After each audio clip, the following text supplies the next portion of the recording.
If your target score in TOEFL writing is 5 or even higher, you need to get all the raw points that you can get for the TOEFL academic discussion writing, which is 5 raw points out of the total 20 raw points. According to the official guide, there are 3 errors that you can make in the academic discussion writing task that will guarantee you won't get the target score that you want. There are 3 of them. Let's go through them. First, if you have a lot of wordy sentences with no real logic, it's a score killer. Second, if you talk about fake research, that won't help. Lastly, if there are a lot of memorized responses, that will also be very bad.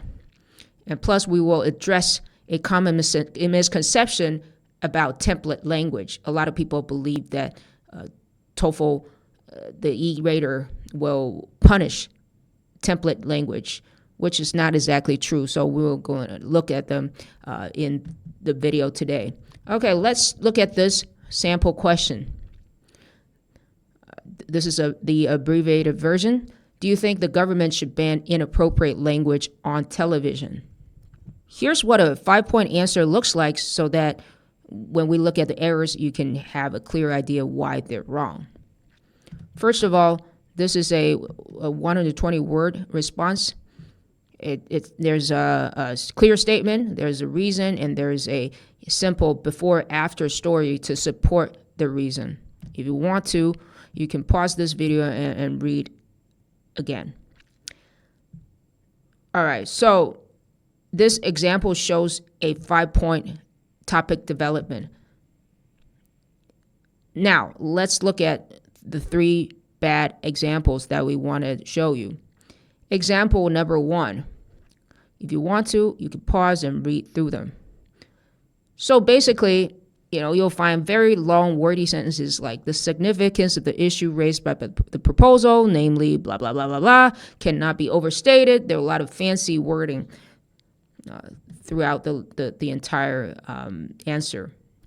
This sounds formal, but it doesn't actually say anything. Basically, it's just saying this issue is very important. It affects the future. I have some concern. I'm not going to tell you the detail, but although sometimes it's necessary, I'm not sure. So, you can basically answer any questions, by having these seems to be wordy sentences. Okay, so there's no clear opinion, no reason, no real reason, no example. Very vague language.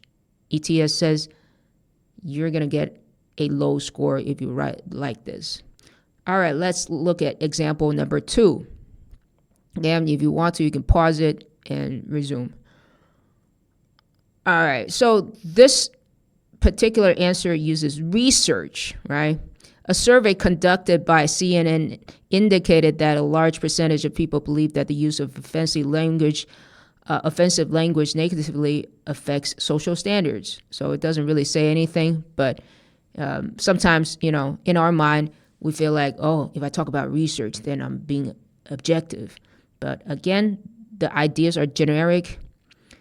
The TOEFL AI rater does not like this kind of response. So don't use fake research in your example. All right. Of course, this example is also, full of very surface level logic, like bad language harms society. There's some evidence. There's some more evidence. All right. Example number 3. This is what ETS means by memorized responses.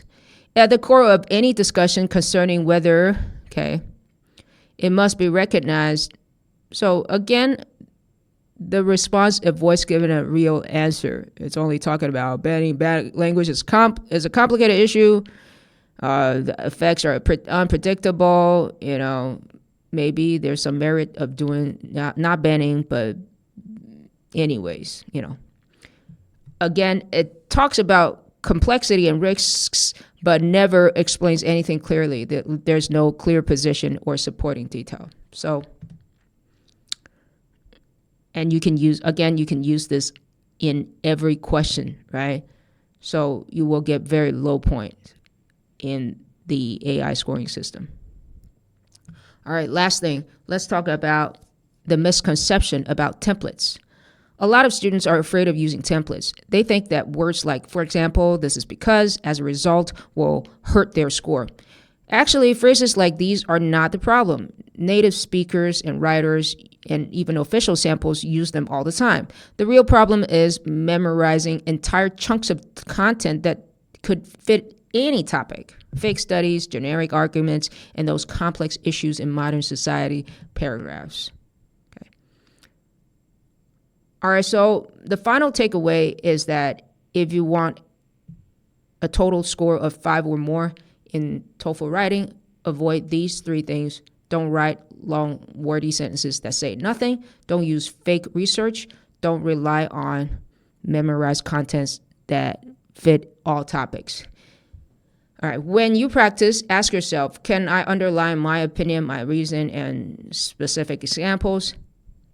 If you still have questions about that, you can watch my previous video, TOEFL Writing, how to write a 5 out of 5 in raw points, TOEFL Academic Discussion Writing, 3 ways with examples. Copy the logic to get perfect scores on academic discussion writing.